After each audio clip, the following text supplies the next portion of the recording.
Assalamualaikum warahmatullahi wabarakatuh.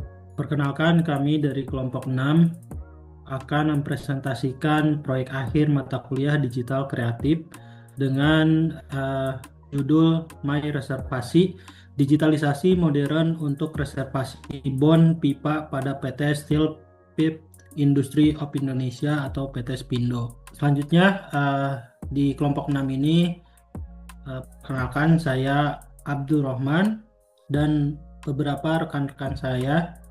Perkenalkan, nama saya Adriela Windralia. Perkenalkan, nama saya Tasya Salsabila. Perkenalkan, nama saya Riki Satrio.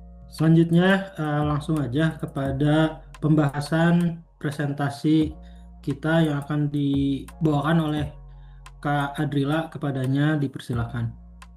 Baik, terima kasih kepada moderator. Di sini saya akan membahas mengenai tantangan apa saja sih mengenai reservasi bon pipa di zaman saat ini. PT Spindo masih menggunakan cara manual dalam pengelolaan permintaan bahan baku. Proses pengelolaan permintaan manual seringkali memunculkan berbagai permasalahan, seperti kesalahan input data, melibatkan banyak waktu dan tenaga, kurangnya transparansi informasi, kemudian pengisian formulir yang berulang, dan data yang sulit untuk dianalisis. Di sini kami menyediakan solusi digital, yaitu dengan dibuatkannya website My Reservasi Bon Pipa. Di dalam website tersebut terdapat fitur-fitur, yaitu yang pertama ada dashboard utama. Dashboard ini membahas tentang status reservasi, jumlah pengguna, ringkasan permintaan setiap harinya. Kemudian terdapat menu permintaan atau reservasi bon pipa. Di sini terdapat formulir order yang berisi tanggal, work center, nomor order, detail material, waktu, dan penanggung jawab. Kemudian ada validasi pipa di warehouse. Menu ini ada di user warehouse, yaitu terdapat catatan pengambilan, penyerahan, dan pengambilan per batch. Kemudian di sini ada manajemen user dan data pipa. Di sini terdapat untuk membuat akun, role, kemudian simpan data pipa, data customer, kode material, ukuran, dan tebal. Saya kembalikan ke moderator. Baik, terima kasih pada Adrila yang sudah memaparkan presentasinya. Selanjutnya akan disampaikan oleh Riki Satria. Kepadanya dipersilakan. Baik, terima kasih untuk moderator. Untuk metode pengembangan sendiri kita menggunakan metode waterfall. Alasan memilih metode ini adalah metode ini berdiri karena sistematis dan berurutan, memudahkan kontrol penuh selama pengembangan. Tahapan utamanya adalah analisa kebutuhan, desain sistem, implementasi, pengujian, deployment, dan pemeliharaan. Kelebihan utamanya, kontrol yang jelas dan terstruktur untuk setiap tahapan proyek. Oke, selanjutnya ada value proposition atau manfaat utama yang diberikan. Yang pertama ada akurasi data tinggi, mengurangi kesalahan pencatatan dan menghilangkan duplikasi data. Selanjutnya ada efisiensi dan kecepatan. Di dalamnya proses permintaan yang lebih cepat dan meminimalisirkan pekerjaan manual. Lalu selanjutnya ada transparansi dan kepercayaan. Alur pemesanan, data, dan validasi yang jelas dapat dilihat antar divisi. Untuk dampak langsung bagi perusahaan, tentunya hemat biaya operasional, pengurangan signifikan dalam penggunaan kertas atau paperless, bebas dari biaya dan kerumitan administrasi yang berlebihan. Slide selanjutnya adalah analisa kebutuhan sistem My Reservasi. Apa yang sistem lakukan? Fungsi utamanya sistem adalah yang pertama melakukan autentikasi dan manajemen peran. Yang di dalamnya terdapat menu login berdasarkan level akses berbeda untuk setiap pengguna. Selanjutnya, manajemen data, jadi terpusat. Dapat mengolah data, material, dan data pengguna secara terpusat. Selanjutnya, proses reservasi terintegrasi atau fitur untuk membuat, mengajukan, dan memvalidasi permintaan reservasi lebih terintegrasi. Selanjutnya, pelacakan real time. Kemampuan memantau status setiap permintaan secara langsung. Terakhir, ada pencatatan stok akurat. Artinya validasi dan update data untuk pipa yang diserahkan dan dikembalikan lebih akurat untuk data pencatatannya. Sekian yang dapat saya sampaikan. Yang lebihnya mohon maaf, saya kembalikan kepada moderator. Baik, terima kasih kepada Ricky yang sudah membahas tentang metode pengembangan, kemudian value proposition, dan analisa kebutuhan. Selanjutnya, kebutuhan non-fungsional yang akan dibahas oleh saya sendiri. Kebutuhan non-fungsional atau kualitas sistem ada 3 kategori. Yang pertama, aksesibilitas, aplikasi berbasis web yang responsif gitu ya. Bisa mobile dan bisa desktop gitu. Terus kemudian yang kedua, pengalaman pengguna. Nah, pengalaman pengguna ini termasuk pada antar muka yang user friendly, mudah dipelajari di sistemnya. Terus yang tiga, yang paling penting adalah keamanan dan kinerja. Data tersimpan dengan aman dalam database dengan kecepatan akses yang optimal. Kemudian slide berikutnya. Nah, ini adalah nilai dari digital kreatif ya, yang menggunakan konsep otomasi dan data analitik untuk mengubah proses bisnis yang kaku menjadi sistem yang lincah dan cerdas. Dalam proses ini yang kita lakukan adalah mengubah yang tadinya lambat laun dan sedikit ketinggalan ya, kita buat menjadi lebih modern dan juga lebih efisien dan efektif. Selanjutnya adalah kesimpulan dan saran. Nah, aplikasi My Reservasi ini berhasil memberikan solusi digital terhadap proses manual reservasi bon pipa di PT Spindo. Sistem ini telah memenuhi kebutuhan pengguna dan terbukti meningkatkan efisiensi waktu, akurasi data, serta transparansi antar divisi. Nah, untuk pengembangan selanjutnya, beberapa saran yang mungkin bisa dipertimbangkan adalah yang pertama, pengembangan versi mobile. Terus yang kedua, integrasi sistem dengan ERP dan SAP internal di PT Spindo. Kemudian menambahkan fitur notifikasi real time. Yang terakhir, melakukan pengujian keamanan atau security testing. Dan slide selanjutnya akan dibahas oleh Tasya. Kepada Tasya, dipersilahkan. Baik, terima kasih untuk moderator. Di sini ada tampilan aplikasi login dan form permintaan. Di sini ada tampilan login yang dimana kita user itu diharuskan memasukkan email dan password. Dan di sebelahnya di sini ada tampilan form permintaan. Di sini bisa melihat informasi order ya. Di sini ada tanggal, nomor order, dan work center. Dan juga bisa dilihat untuk penggunaan apa. Di sini kita bisa melihat digunakan untuk apa. Slide selanjutnya. Di sini ada tampilan aplikasi detail bon pipa ya. Di sini ada validasi dan juga pengujian. Di sini validasi warehouse, di sini ada fitur, beberapa fitur. Yang pertama di sini ada total validasi, di sini ada proses selesai, proses menunggu, dan total pipa yang sudah diproses.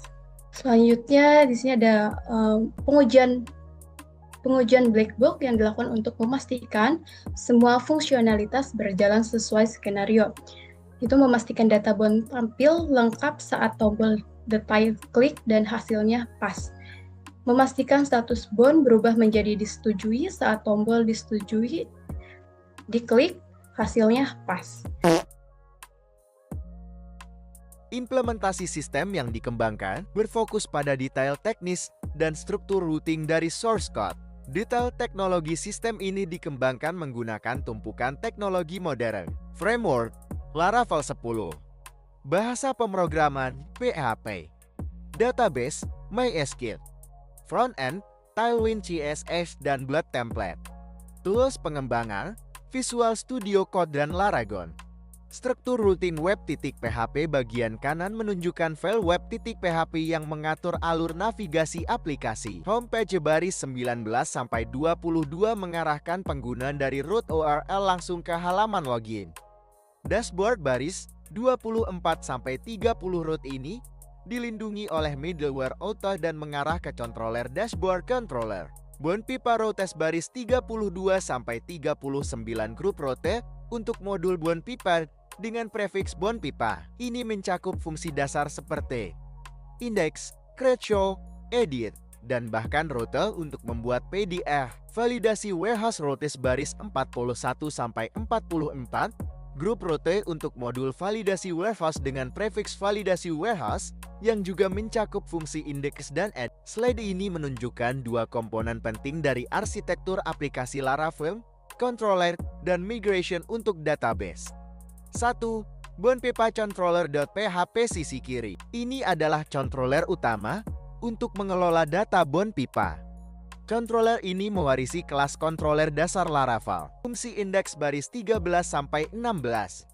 Mengambil semua data BONPIPA dari model BONPIPA menggunakan Higher Loading Weight Relation untuk mengambil data relasi join tabel lain dan mengurutkannya berdasarkan yang terbaru LED. Menggunakan pagination untuk memuat 10 record per halaman yang baik untuk performa. Mengirim data ke view bonpipa.amdx.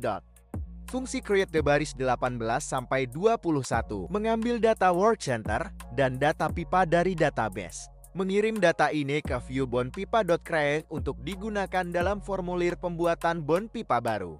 Fungsi get material details. Fungsi ini digunakan untuk mengambil detail spesifik dari satu material berdasarkan kode material. 2. Migration 2023. Create BONPIPA table.php. Ini adalah file migration yang bertanggung jawab untuk membuat struktur tabel BONPIPA di database MySQL. Fungsi app. Mendefinisikan skema tabel BONPIPA. Mencakup kolom penting seperti UCLID, kunci asing, yang menunjuk ke tabel tanggal-tanggal pembuatan BONPIPA, work center lokasi kerja, keterangan gudang dan keterangan karyawan, catatan, atau deskripsi, kolom untuk menyimpan detail material pipa seperti diameter, spek, panjang pipa, jumbo pipa, dan lainnya. Kolom zone untuk batch detail, mengindikasikan adanya data kompleks yang disimpan sebagai JSON. Sebagian besar kolom diizinkan bernilai kosong nullable. Secara otomatis menambahkan kolom timestamp. Ini dengan jelas menunjukkan bagaimana logika bisnis di controller berinteraksi dengan struktur data migration di aplikasi Laravel.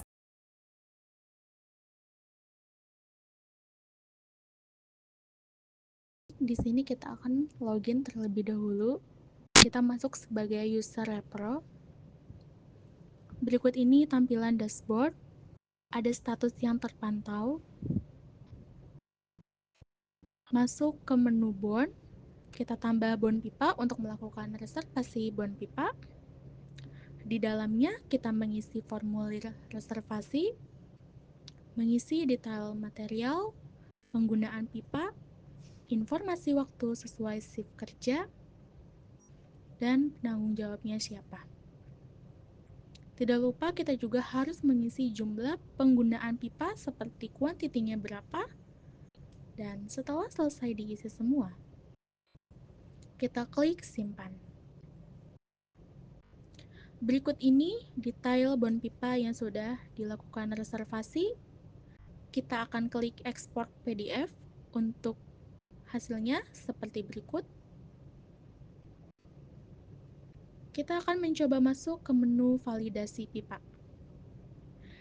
Dan ternyata didapat hasil 403 access forbidden yang menyatakan user repro tidak bisa mengakses halaman tersebut karena keterbatasan hak akses. Lalu kita kembali mengklik go home dan selanjutnya kita akan log out dan kita akan login kembali sebagai user warehouse. Setelah dilakukan login, berikut ini tampilan dashboard akun user warehouse. Terpantau beberapa reservasi yang masuk dan statusnya yang masih pending ataupun sudah disetujui. Masuk ke menu Bond untuk melakukan validasi reservasi pipa. Terlihat ada 2 data yang menunggu untuk proses validasi. Kita akan masuk ke data validasi warehouse dan klik aksi edit. Di sini kita akan mengedit validasi pipa. Tidak lupa kita harus memasukkan jumlah pengembaliannya berapa, jam pengembalian pipa, dan siapa kepala regu yang bertanggung jawab. Lalu kita klik simpan, dan validasi sudah berhasil dilakukan dengan status completed. Kita coba masuk ke menu Bond sebagai user warehouse dan didapatkan hasil 403 forbidden yang menyatakan user warehouse tidak bisa mengakses halaman tersebut. Sekian tutorial bagaimana penggunaan website My Reservasi Bond Pipa. Terima kasih. Mungkin itu saja yang dapat saya sampaikan. Selanjutnya saya serahkan kepada moderator. Baik, terima kasih kepada rekan-rekan semuanya yang sudah mempresentasikan proyek akhir ini. Mungkin itu saja proyek akhir dari kelompok 6. Terima kasih atas waktu dan kesempatannya pada rekan-rekan yang sudah mempresentasikan. Mungkin itu saja dari kelompok 6. Kurang lebihnya mohon maaf. Wassalamualaikum warahmatullahi wabarakatuh.